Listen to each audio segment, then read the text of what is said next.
Hello. So in this video we're going to look at how to discern or distinguish which standard error formula you're going to use when you're working with the difference in two population proportions. So there are two standard error formulas, and essentially what it comes down to is whether you're doing a confidence interval or a hypothesis test. Now if you're doing a confidence interval, then you're going to use this formula, which is essentially, it looks like the standard error formula for one proportion, but just sort of combined. So if you had just had one sample, do you recognize that here that we would have the square root of p hat times 1 minus p hat over n? Now we just have two different samples, so we're just combining them here under the square root, right? And that's what you do if you have a confidence interval. Now if you have a hypothesis test, first you're going to have to find a pooled p hat. Now why is that? Because when you're doing a hypothesis test in your null, when you're working with two populations, and it doesn't matter whether it's a yes-no trait or a numerical trait, we're just working on yes-no traits right now. But in your null, you always assume the two populations, that the trait is occurring at the same rate in both populations. So in that case, the difference would be 0. But we know with sampling variability, when we go to take p hat 1 and p hat 2 to estimate P1 and P2, you're going to have variations, and you're not going to have the difference is 0. So it's a little bit better to combine these into one instead of having two samples like this. Get one estimator.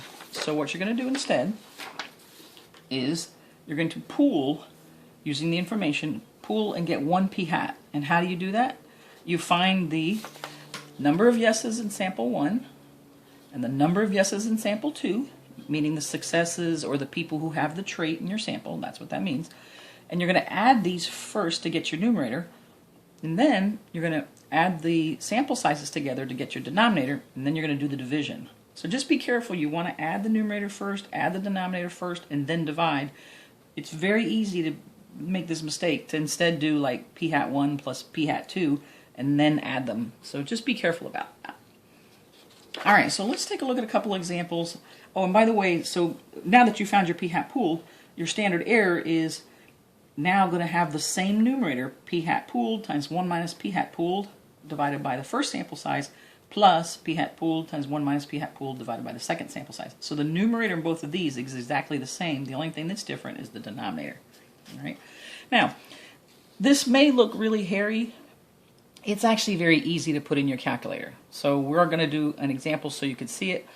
And you just have to be careful and really put your numbers in correctly, but you really put them in exactly as you see it and you should be fine. All right?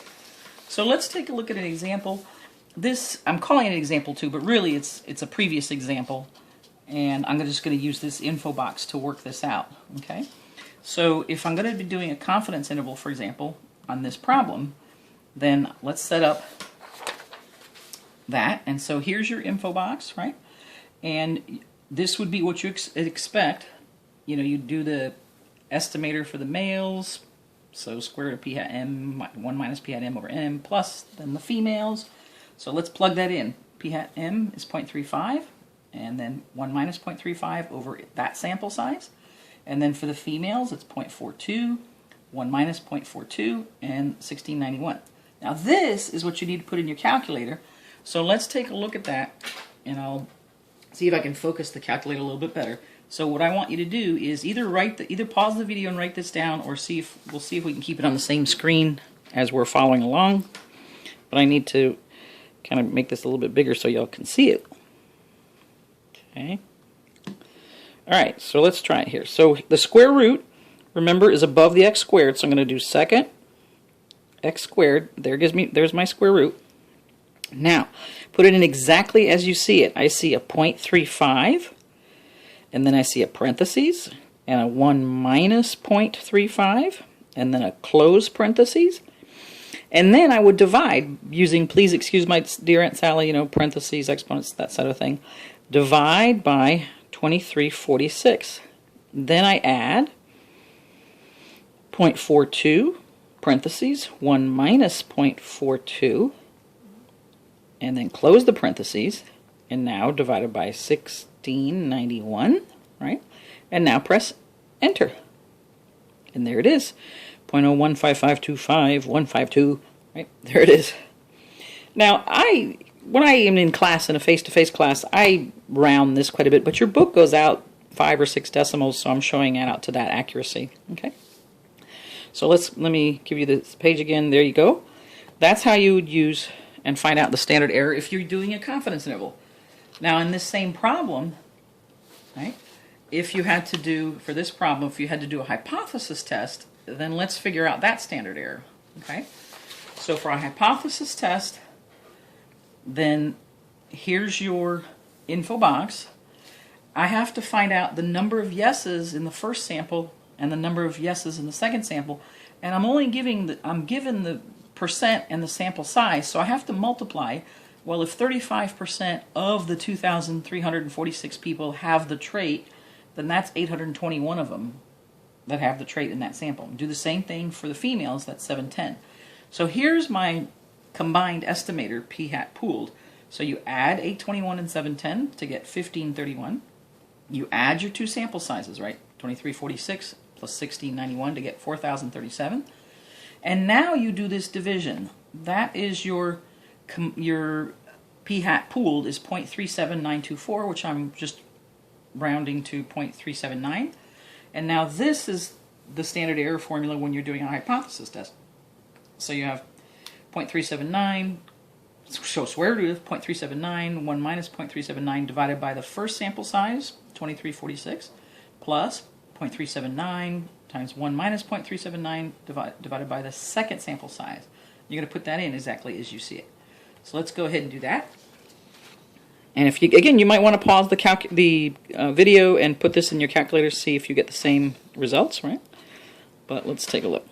And let me make this a white background. It's a little less, I think, busy. It's busy enough, right? All right, so let's take a look. So this is what we're putting in. All right, see if we get it. Second square root. Really, it's not hard. It's just you have to be so careful putting your numbers in.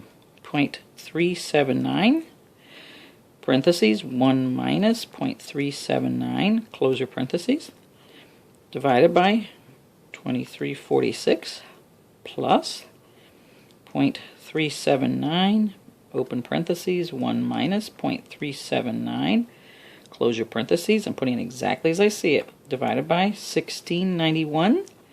Press enter, and there it is, 0.015476 blah blah blah. All right, so let's compare that. It's really not too far off, right? If we look at the one we just did with the non-pooled, here's the difference in the values, right? It's the first three values, tens, hundreds, thousands, out to the thousandths place, they're the same. So they differ out in the 10,000ths. All right, but if you're doing precise calculations, then you really need to do that. Okay. Now let me just mention here, let's suppose I had done this calculation, but I did it incorrectly. All right, let's say I'm putting all these values in, and I realize out here, let me delete something so you can see it. Let's say I do that, I press enter, right, I put it in wrong, and I get a standard error that's like 61%. And most of your standard errors, you know, they're pretty small. It's in the, you know, you could see here 1.5% and maybe 2%. You know, they go maybe even up to 9%, but they're not going to ever be 61%. Okay, so you know you've done something wrong. So how do I fix this without having to necessarily rekey everything? All right, so you're going to recall the entire line, which is second, enter. All right, see that entry? So we're going to do second, enter. Recall the entire line where we see we've made a mistake, which is right here, right? We're missing a parentheses. Now you go to your insert, which is above your delete. So you do second, delete, which gives you the insert, and put in your parentheses. All right? Now I fixed the problem, so press enter, and ta-da! So that'll help you out if you don't want to spend time rekeying everything. All right? Now let's do one more example, and really this is for your benefit. Let's suppose you were working on example 3 that we had done previously. Here's your info box, right? And on this one, you don't have to multiply out for your pooled because you already know you have 360 and 667. Right? But anyway, go ahead and pause the video do both standard errors. Do the one for the confidence interval that's just not pooled. It's the, quote, regular standard error.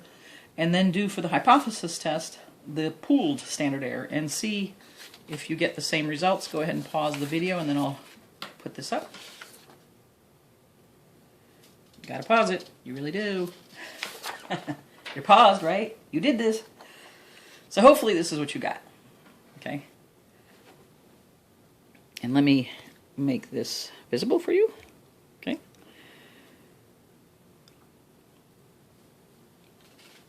Alright. So there are your values. By the way, I'm not sure if you ever, hopefully you saw this before. I'm not sure if that was improperly focused, but this is what you would have started with. And hopefully you got these calculations. Alright? Thanks so much for listening.